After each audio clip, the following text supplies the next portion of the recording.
Today's story is Smelly Socks by Robert Munsch. I bet you've never had smelly socks before, but I bet you have, and I bet Dad has had really stinky socks before. When Tina wanted new socks, her mother took her to the only store in town. "This store only has black socks," said Tina. "Can we please go across the river and get some really good socks?" "We can't drive across the river because there's no bridge here, Tina." "You know it's a long way to the only bridge, and besides, we don't have a car," said Tina's mother. So Tina went to her grandfather and said, "Can you please take me across the river in your boat? I want to buy some really good socks." "Well, Tina, the motor's not working on the boat," said her grandfather. "Row," said Tina. "We can row. I'll row, and you can sit back and just relax in the boat." "You will row?" said her grandfather. "Yeah, rowing is easy," said Tina. So Tina got in the boat and rowed slowly. Splash, splash, splash. And the boat went in slow circles. Swish, swish, swish. Tina rowed fast. Splash, splash, splash, splash, splash. And the boat went in fast circles. Swish, swish, swish, swish, swish. "This boat has forgotten how to row," said Tina. "Look at all those circles.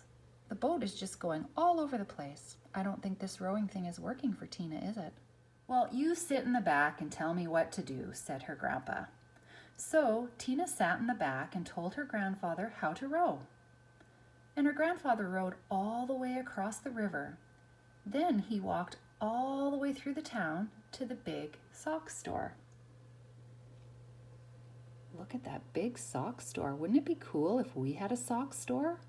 I bet you have a favorite pair of socks. I know I do. At the store, Tina tried on socks that were too big, socks that were too little, socks that were too blue, and socks that were too pink.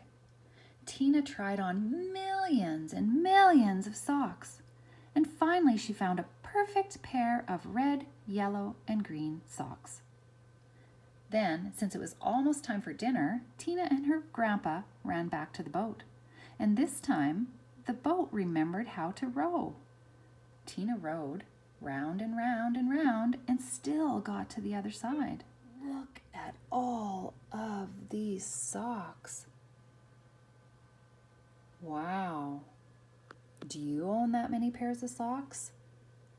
That is just crazy. When Tina got back, Tina ran home and yelled, "Socks, socks, socks, wonderful socks.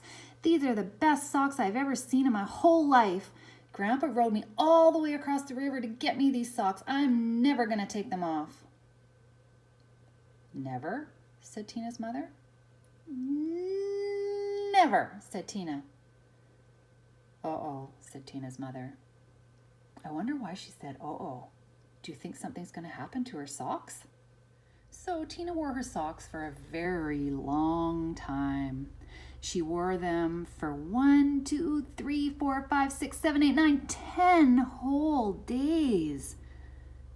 Have you ever worn your socks for 10 days? I bet you haven't.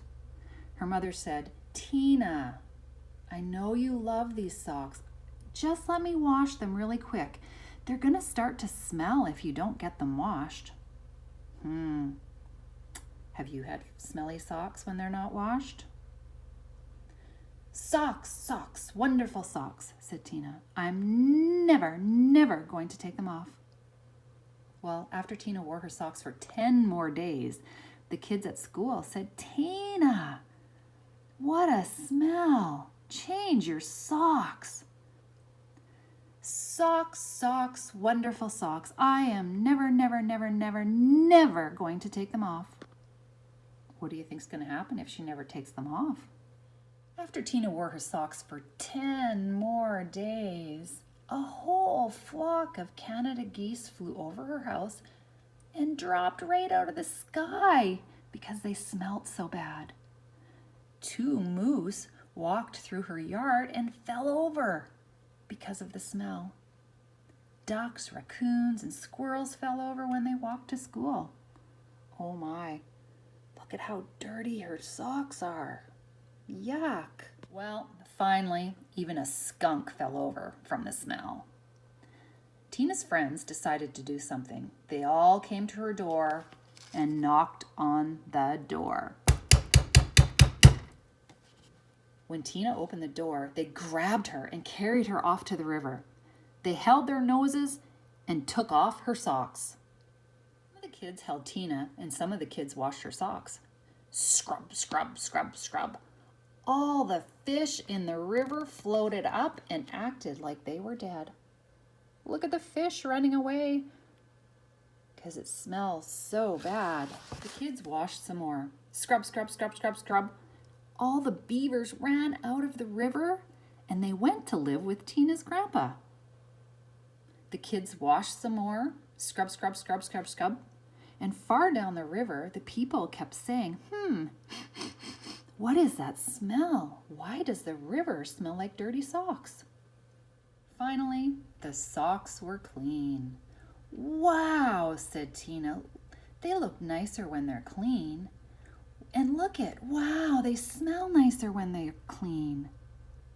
Tina put on the socks. I'm going to wear clean socks from now on. Look at how clean they are. Tina sure looks happy to have clean socks on. Beavers left her grandfather's house and went back to the river.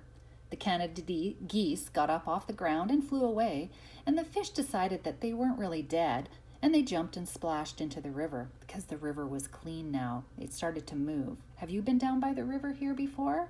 Sometimes it's dirty after a rain, but then it clears up, doesn't it? Tina went to her mom and said, Mom, my socks are really nice and clean. I think it would be really nice if you took me down to the store where I could get a brand new red, yellow, and green shirt to match my socks. Her mother said, promise that you're going to wash it? No, said Tina. If I wait long enough, the kids at school will wash it for me and I won't have to. So when Tina's socks and shirt got too dirty, the kids at school didn't wash them, but they picked her up and they threw her in the river so she could wash them herself. And that's the story of Robert Munsch's Smelly Socks. Now that you read the story of Robert Munsch's The Smelly Socks, you could do a craft activity. So you could either get your mom to draw you some socks, or I'll post them online, a template that you can print off. And then I want you to create your favorite pair of socks. So if you have some favorite colors, favorite shapes, or if spiders are your favorite thing, or dinosaurs, you might want to draw some dinosaurs on your socks. So I have some favorite socks. I like some words on my socks, and I like some flowers on my socks. And my favorite color is yellow, so I'm gonna put some yellow on mine. What color are you gonna put on yours? See you next week, everyone. Bye.